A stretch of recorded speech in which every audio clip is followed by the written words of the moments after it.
Hi. నాకు కొంచెం ఈరోజు లేట్ అయ్యి ఇంతకుముందే వచ్చాను. వచ్చేటప్పుడు చూస్తుంటే ఎక్కడ చూసినా మామూలు హడావిడి కనబడట్లేదు నాకు. న్యూ ఇయర్ అసలు న్యూ ఇయర్ ఎందుకు జరుపుకోవాలని అసలు ప్రతి ఒక్కరికి తెలుసో తెలియదో నాకు అర్థం అవ్వట్లేదు. న్యూ ఇయర్ ఎందుకు జరుపుకోవాలి?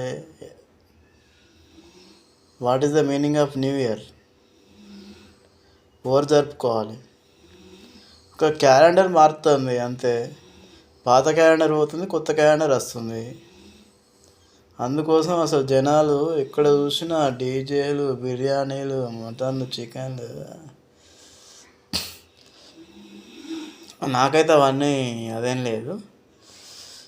ఓకే, నేను ఏందనుకుంటే నేను చెప్పవలసిన విషయం ఏంటంటే, న్యూ ఇయర్ ఎవరు జరుపుకోవాలి, ఎవరు ఎక్కువ సెలబ్రేట్ చేసుకోవాలి అంటే, నువ్వు 2023లో ఏమనుకున్నావు, నువ్వేం గోల్స్ పెట్టుకున్నావు, ఎన్ని సాధించినవు అంటే నువ్వు ఆ హెల్త్ పరంగా, వెల్త్ పరంగా, నీ జాబ్ పరంగా, ఇంకా వేరే ఏదైనా కానీ నువ్వు ఎన్ని రకాలుగా నువ్వు అచీవ్ అయ్యావు, ఏమనుకున్నావు, ఎన్ని అచీవ్ అయ్యావు.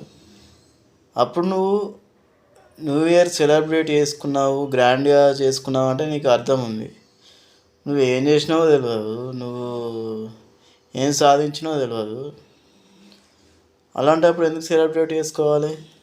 ఒక డేట్ మారుతుంది, ఒక ఇయర్ మారుతుంది అంతే. ఇప్పుడు సపోజ్ రేవంత్ రెడ్డి ఉన్నాడు, ఆయన సీఎం అయ్యిండు, ఆయనకు కలిసి వచ్చింది, ఆయన చేసుకున్నాడంటే ఒక అర్థం ఉన్నది. ఇప్పుడు మామూలు నువ్వు చేసుకున్నావంటే నీకు అర్థమేమున్నది? నీకు ఒక ₹1,00,000 నుంచి 2,00,000 జీతం అయిందా, లేకుంటే ఒక కొత్త ఏమన్నా అదైందా? అంటే నేను సెలబ్రేట్ చేసుకుంటాను, నేను ఏమి అనట్లేదు. అట్టిగా మనీ వేస్ట్ తప్పించి, దుబారా తప్పించి ఏం లేదన్న. పెట్టుకోండి, ఒక లక్ష్యం పెట్టుకోండి.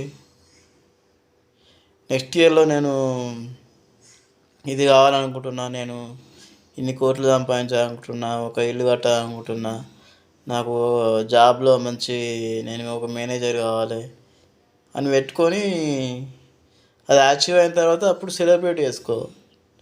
అంతేగాని నేను తిన్నా, పన్నా, లేచినా దీనికి న్యూ ఇయర్ చేసుకోవడం ఎందుకు? నువ్వు చేసేది రోజు పని అదే, ఇప్పుడు కూడా రేపు చేసేది కూడా అదే. దీనికి అంత సంబరపడు ఎందుకు? అట్టే దుబారా చేసుడు. ఓడి చూసినా అది స్టేటస్లు, ఇది స్టేటస్లు, నేను పబ్లో ఉన్నా, నేను పార్క్లో ఉన్నా, నేను ఆడుకోతున్నా. ఇది ఎందుకు? ఇది చూస్తే ఊరు లేకుండా లేదు మన